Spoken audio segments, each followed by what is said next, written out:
qui s'amuse, qui parle très bien, qui s'exprime très bien. Tous ceux qui me connaissent, ils savent très bien que cet enfant est très intelligent. Jusqu'à ici, aucun problème dans cette école. Le matin, on va le chercher. Le matin, on le dépose à l'école. Souvent ma femme, parce que moi, je ne suis pas disponible le matin. Le soir, c'est moi qui va le chercher, souvent, des fois à 15h45. Des fois à 16h30. De temps en temps, on le laisse au centre jusqu'à 18h30. Sa vie s'est arrêtée un mercredi soir. Déjà, elle s'est arrêtée déjà depuis la journée où moi, j'ai gardé mon enfant. Mon enfant, toute la journée, se plaignait de ses fesses. Déjà, depuis une semaine, il se plaignait de ses fesses. Auprès de sa mère, auprès de nous.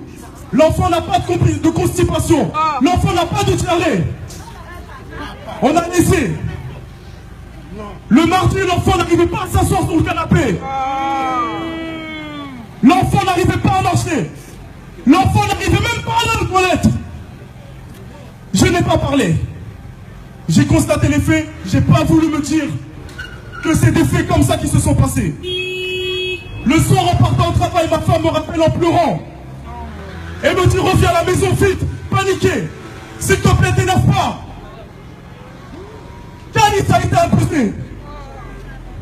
Je dis à ma femme, qu'est-ce qui s'est passé? Comment tu sais ça? L'enfant a parlé. Première version, on lui aurait introduit des jouets dans les fesses. Voilà les paroles de mon enfant. Bref, je vais passer ce stade-là. On est parti après à l'hôpital Robert Debré.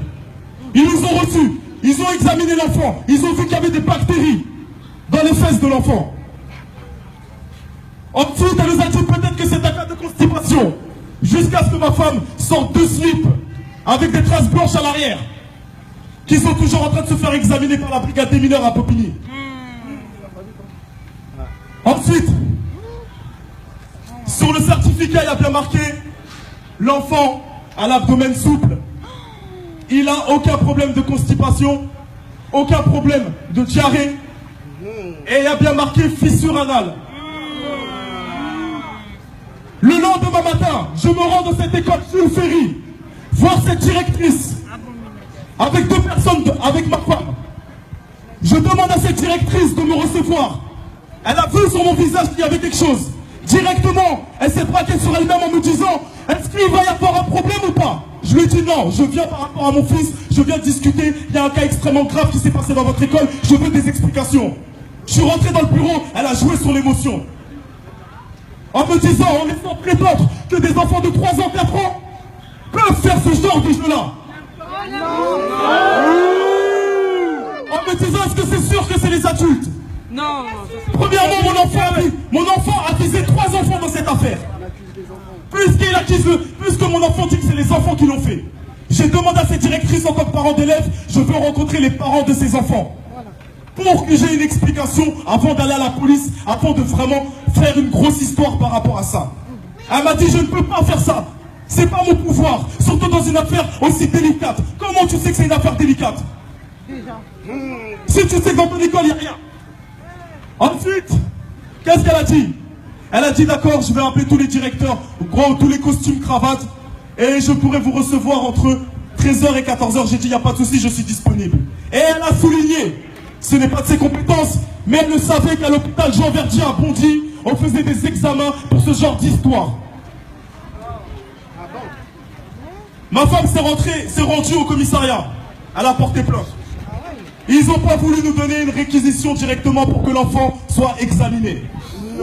Il a fallu une mobilisation devant le commissariat pour qu'ensuite on leur mette la pression et qu'ils nous donnent cette réquisition après nous avoir fait attendre 1h30 devant le commissariat en plein soleil avec un enfant pas âge.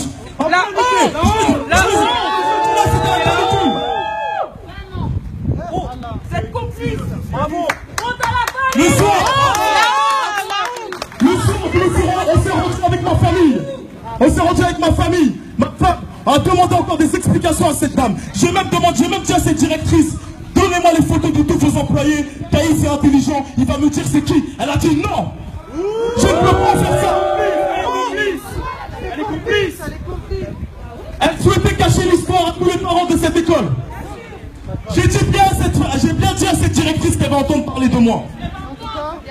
C'est pas pas fini encore. On lâche rien, on lâche rien. Que le début là. C'est pas fini. Elle a continué encore à défendre son institution en disant que l'école est infaillible, que les enfants sont toujours accompagnés dans l'école Jules Ferry, qu'il n'y a aucun problème, que les adultes font bien leur travail. J'ai dit ok, il n'y a pas de souci.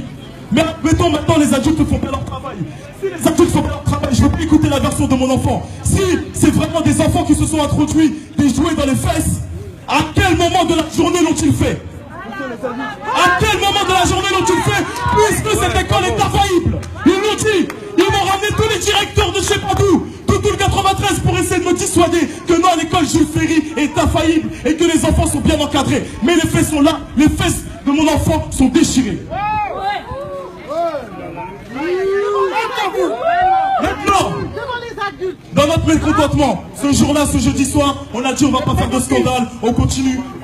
Jusqu'ici, on a dit on va faire confiance à l'État et on a porté plainte, on a tout fait. On a tout fait dans les règles. On n'a rien fait. Il n'y a pas eu d'agression, il n'y a pas eu d'insulte. On a tenu jusqu'à maintenant. Le vendredi, puisque l'hôpital Jean Verdier, comment ça s'appelle? La brigade. Le parquet a donné l'autorisation, donc la réquisition, pour que mon enfant se fasse examiner. Je vous parle de cette histoire, elle se passe depuis mercredi soir. On a eu l'autorisation pour faire examiner mon enfant le vendredi à 15h, à 14h45. Regardez tout le long qu'on est là. C'est pas normal. Moi, on voulait, moi et ma femme, consulter un pédiatre indépendant. Donc le matin, on est parti à une première pédiatre qui a l'habitude d'examiner l'enfant. On lui a parlé directement les faits, on lui a dit les faits directement. Elle a dit je ne m'occupe pas de ça, je ne veux pas.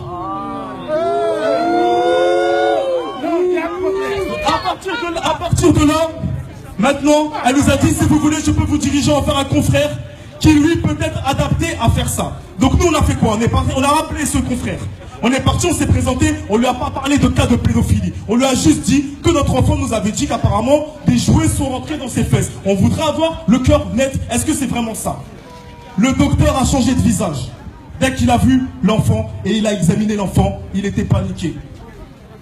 Il a photographié les fesses de mon enfant. De là, il nous a dit, faut vous rendre directement d'urgence à l'hôpital Trousseau. Il nous a fait une lettre. On a la lettre encore, on a la preuve. Sur la lettre, il y a marqué clairement, je vous prie de prendre toute urgence cet enfant avec un cas de fissure anale, fissure isolée, complètement en avant. Et il y avait marqué déchirure minimale, mais il a rayé. Et à la fin de cette lettre, il y avait marqué pas de constipation, pas de diarrhée. Donc on devait faire juste une radio à l'hôpital Trousseau. On s'est rendu à l'hôpital Trousseau. On leur a dit les mêmes faits. Cette fois, on leur a raconté. Ils ont vu l'enfant, la même chose. L'enfant a dit les mêmes versions jusqu'ici. Il n'a toujours pas changé de version. Il dit les mêmes faits. Ok. Maintenant, ils ont fait juste la radio à l'hôpital Jean Verdier, pardon, à l'hôpital Trousseau pour examiner, pour voir s'il n'y avait pas un jouet qui était à l'intérieur de l'enfant. Il n'y avait pas. Voilà. Nous, on était pressés maintenant. Et à l'hôpital Jean Verdier, honte à eux parce qu'ils nous ont reçus comme des merdes. La dame a laissé sous-entendre qu'on n'était pas dans une série américaine ici et que les viols n'étaient pas élucidés rapidement. Elle a dit que l'hôpital Jean Verdier ne sont là que pour rechercher des MST sur l'enfant. Mon enfant, pendant une semaine, a contracté une herpès. Ils m'ont dit non, il y a beaucoup de cas d'enfants qui attrapent l'herpès. Bref, je vais vous faire passer tout ce qui s'est passé. Il y a eu un gros problème, mais en tout cas, jusqu'ici, on se mobilise. Et à la mairie, il nous manque complètement de respect. À moi, la famille, à aucun cas, ce maire, cet incapable, nous a appelés pour nous dire il est parti d'abord se présenter dans cette école. On avait son honneur auprès des parents d'élèves et il nous a même pas appelé. Pour mentir. Même pas pour montrer sa compassion, il l'a même pas fait. Il a fallu qu'on aille faire du bordel devant la mairie pour qu'il nous reçoive enfin. Cette ville se fout de notre gueule de A à Z. Et la FCPE qui se permet de publier des choses sur le net en disant que mon enfant, Dominique Atia, qui dit ouvertement que mon enfant, selon le commissaire, lui a donné l'autorisation de dire que mon enfant n'avait pas subi d'agression, d'abus sexuels. De quel droit? C'est qui elle pour le dire? C'est qui Dominique Atia? Le commissaire Et ce commissaire incapable qui était là tout à l'heure, qui est venu clairement devant la mairie en nous disant j'en sais beaucoup plus que vous dans cette histoire.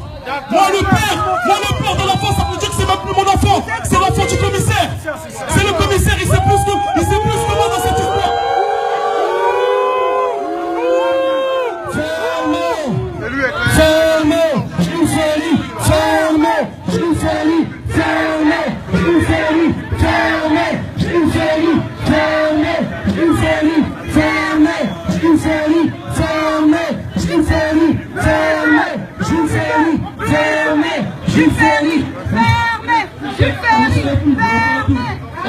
On y va, jusqu'à la mairie. Jusqu'à la mairie. Nous sommes là pour faire la vérité. Non seulement sur cette école, mais toute la vérité qui se déroule ici. Non seulement dans cette école, mais dans toute cette école. Les parents, vous devez avoir le courage de constater cette vérité. Parce qu'ensemble, nous allons bouger cette machine. Ensemble, nous allons bouger.